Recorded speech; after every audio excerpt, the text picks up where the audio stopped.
We live in oppression when we believe lies about who we are, and when we embrace negative or victim beliefs about ourselves or even our loved ones. You know, speaking of Satan, Jesus said in John 8:44, when he lies, he speaks his native language, for he is a liar and he is the father of lies. So he and his little minions, his demons, are lying to you all the time, right? All the time. Blah, blah, blah, blah, blah. What does he say? He might say things into your head, and then you start repeating them, you know, aligning with the spirit of defeat, right?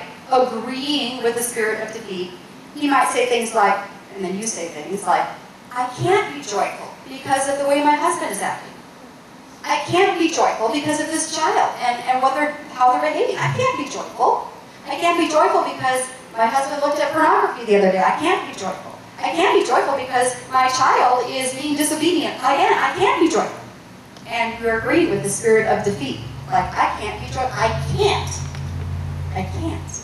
Or if people knew what I was really like, they wouldn't like me. Or I'll never get over this, fill in the blank, whatever it is. Could be a father wound.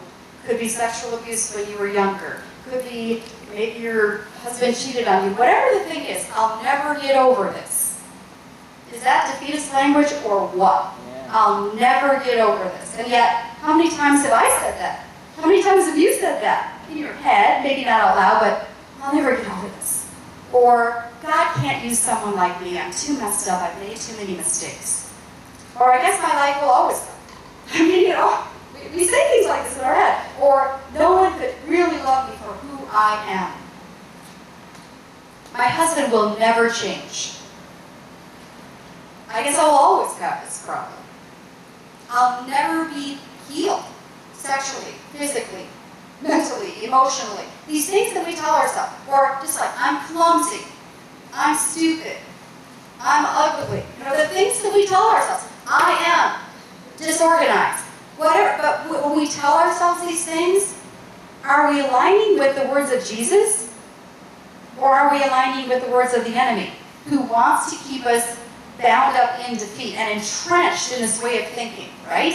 We align with it. It's so subtle we don't even know we're doing it. Have you ever caught yourself like going down a trail and all of a sudden in your head, and all of a sudden you're like, this is not productive. This is not good. I'm starting to just say all these things, and you start to become that very thing. Have you noticed that?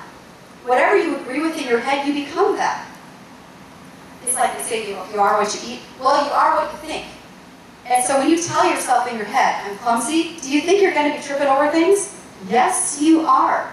Because you've already just said to yourself, that's who I am. This is who I am.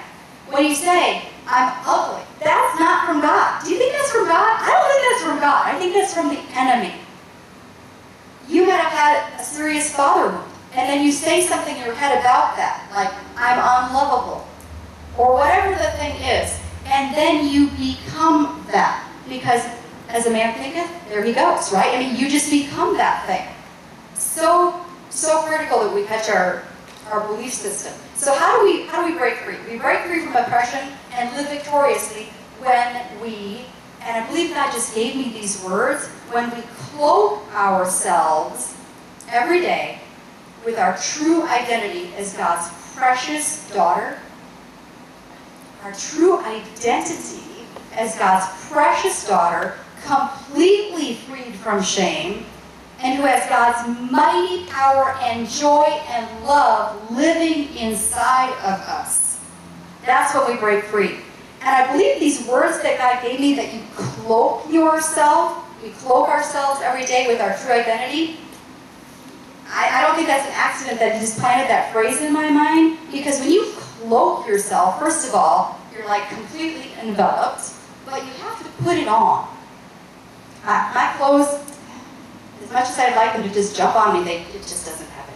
I have to put them on. I have to put them on. Sometimes it's a struggle. But I have to put them on. It's a choice. You know, go pick out what you want to wear today. Am I going to wear the defeatist clothes or the victorious clothes? And am I going to wear the clothes that say, I'm an abused, sexual abuse victim? Or am I going to put on the clothes that say, I am a victorious woman who's overcome by God's mighty power? Hallelujah. You know, what clothes am I going to put on? For you, might be a different choice. Maybe it has nothing to do with sexual abuse. But, maybe your husbands are looking at pornography and lusting after other women, and you just feel like you are not beautiful, you're ugly, and you don't have what it takes. And so every morning you get to decide, how am I going to cloak myself today? Am I going to pick out the clothes that say you're a loser, you're ugly, you didn't have what it took, that's who I am, I'm going to put on those clothes? Or are you going to cloak yourself with the truth that you are a beautiful woman, the apple of God's eye, precious in His sight, the one He delights in, the one He rejoices over, the one He sings over?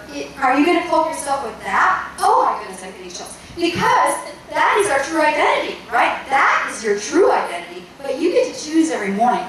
How are you going to dress yourself? What are you going to cloak yourself in? And a cloak, again, envelops you.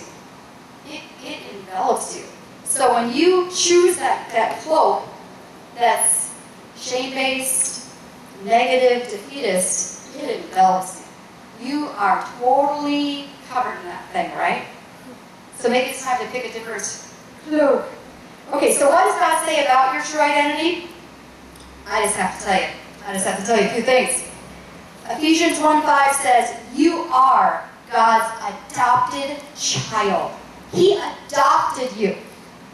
He picked you and said, I want her, and I want her for my child to be adopted into my family.